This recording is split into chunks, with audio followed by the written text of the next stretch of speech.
Chapter 5. The new court joker was all anyone would talk about.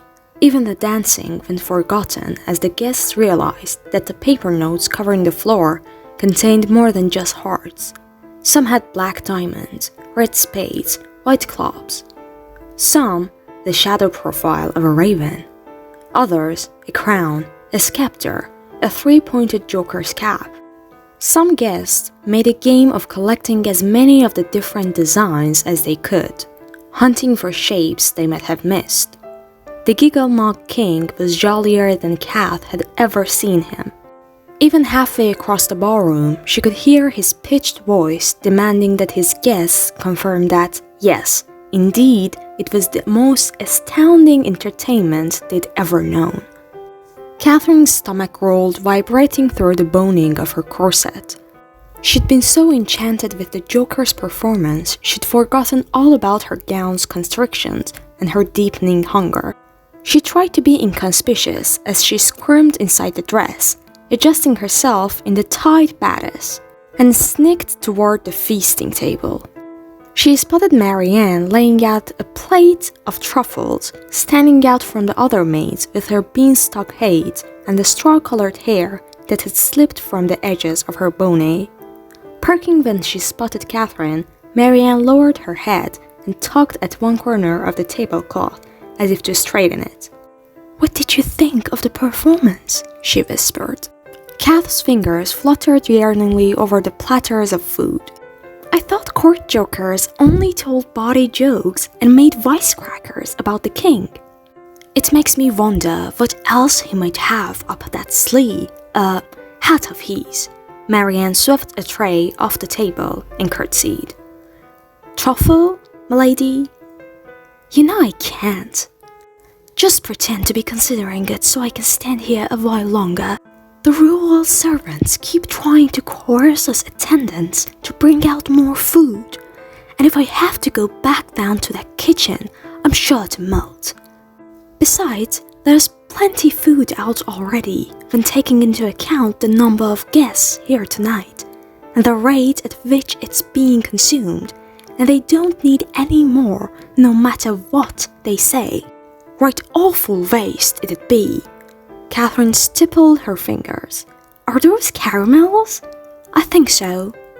"How do you think chocolate caramels would be with a touch of sea salt on top?" Marianne stuck out her tongue in disgust. "Why not throw in a dash of pepper while you're at it?" "Just a thought." Catherine gnawed on her lower lip, eyeing the chocolates. Yes, sea salt, whatever Marianne might think. The pantry at Rocktello Cove was always well stocked with it, being so close to the shore, and once, being in an experimental mood, Kath had sprinkled a bit into her hot cocoa and found it surprisingly pleasant. It was just the thing for these truffles, a bit of saltiness to brighten the sweetness, a bit of crunch to reflect on the smooth caramel. Why, she could make a salted caramel chocolate tort. It could be one of the bakery's signature treats. Her stomach rumbled. "Kath, you look as though you're about to start drooling, and I would hate for you to stain that dress," she groaned. "I can't help it. I'm so hungry." She wrapped her arms around her stomach as another groan rumbled through the velvet. Marianne's brows creased briefly with sympathy, but then her face brightened. "That dress must have been a smart choice all the same. You danced top couple with the king." Kath beat back another deeper groan. No doubt her complaints of having to dance with the king were nothing compared to carrying heavy food-laden trays through a sweltering kitchen. Her eye caught on a hulking shape at the other end of the feasting table, and she jolted. "Who is that?" Marianne glanced over her shoulder, but just as quickly withdrew. She tipped her head closer. "His name is Peter, and the tiny thing beside him is his wife. I haven't caught her name yet." Oh! The wife Marianne had mentioned was indeed a slip of a girl, almost invisible behind the massive bulk of her husband. She had a back that seemed permanently hunched, from work, not age, Kath could guess. parchment-white skin and stringy blonde hair. She looked ill, one hand pressed against her stomach and having no apparent interest in the food before her. Her face shimmered with a thin layer of perspiration. On the other hand, her husband was as intimidating as a troll. He stood well above the other guests and would have dwarfed even Kath's barrel-chested father. He wore a black riding coat and breeches that barely fit. The material stretched taut across his oxen shoulders. Catherine suspected that if he moved too fast, he would split any number of seams. He had frizzing red hair that was in need of both a washing and a comb, and a brow currently stuck in a scowl. Neither Peter nor his wife looked at all pleased to be at the king's ball. "But who are they?" she whispered. "Sir Peter owns the pumpkin patch outside of Nova Forest. One of the kitchen maids told me they were granted a knighthood after his wife won a pumpkin eating contest a fortnight ago. I understand Jack came in second place and has been demanding a rematch ever since." Marianne harumphed. "I wish someone would think to give me a knighthood for all that I eat." Catherine chuckled. One wouldn't know it to look at Marianne, but she had an appetite to rival Kath's own. They'd bonded over their love of food years ago, not long after Marianne had been hired on as a household maid. Her laughter was eclipsed by a shadow falling over them. Thick fingers descended on Marianne's tray. "What are those?" Marianne squeaked, and Catherine flushed, but Sir Peter didn't seem to notice either of them as he popped a truffle whole into his mouth. If he'd heard them talking about him and his wife, he showed no sign of it. Caramel truffles, sir," said Marianne.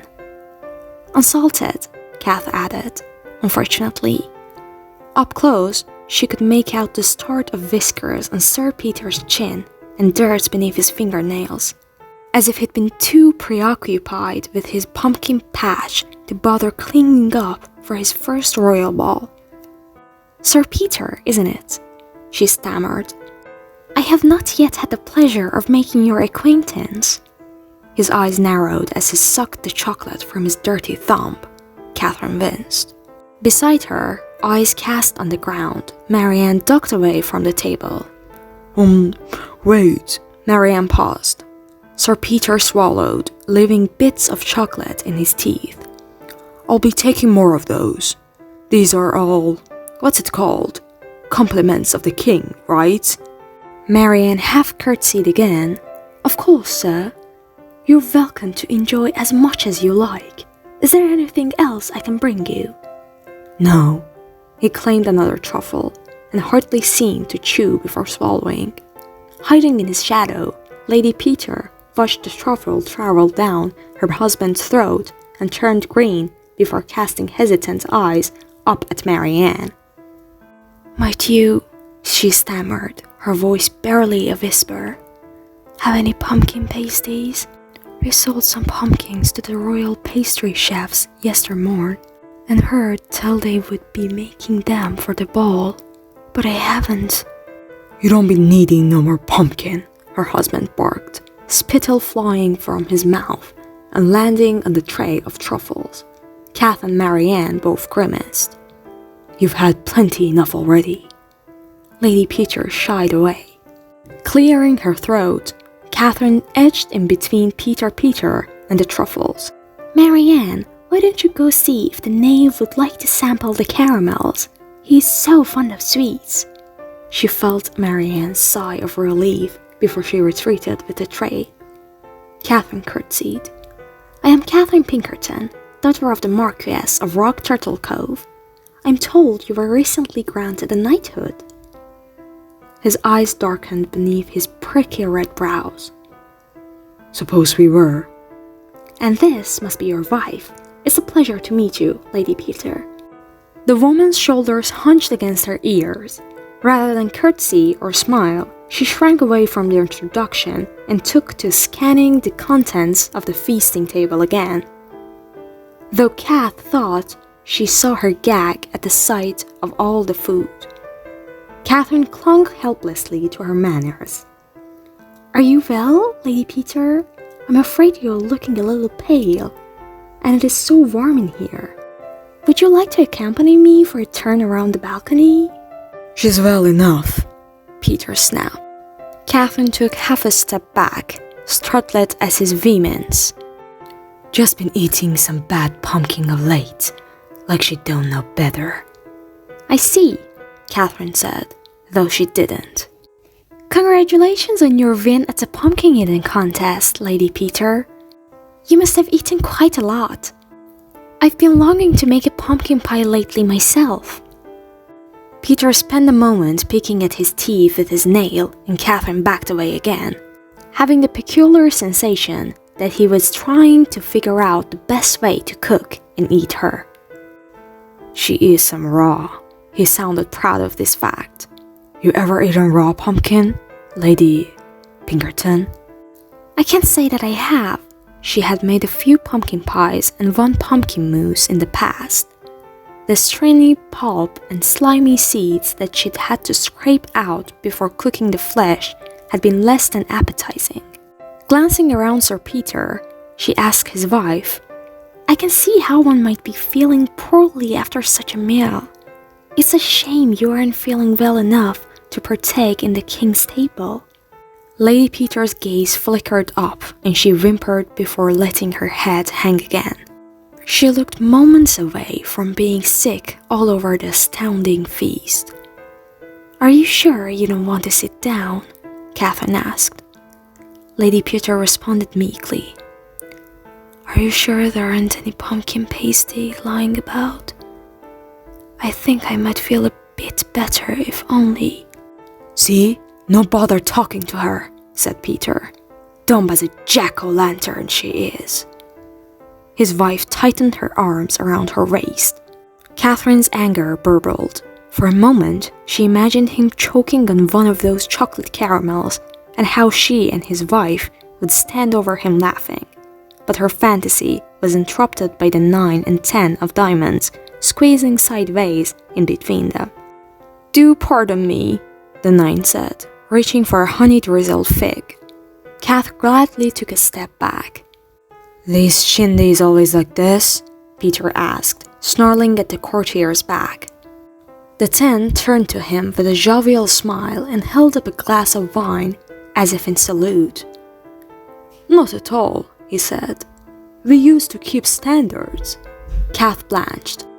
The courtier was gone in an instant, leaving Peter with a flaming face and searing eyes. Kath forced a smile. "The courtiers can be a tad uppity sometimes with the strangers. I'm sure he meant no offense." "I'm sure he did," said Peter. "And I'm sure he ain't the only one." He stared at her for a long moment, before raising his hand and tipping his tattered hat. "Been a pleasure, m'lady." It was the first sign of manners he'd shown, and it was about as believable as the Duke of Tuscany claiming he could fly. Sir Peter grabbed his wife by the elbow and pulled her away. Kath wasn't sad to see them go.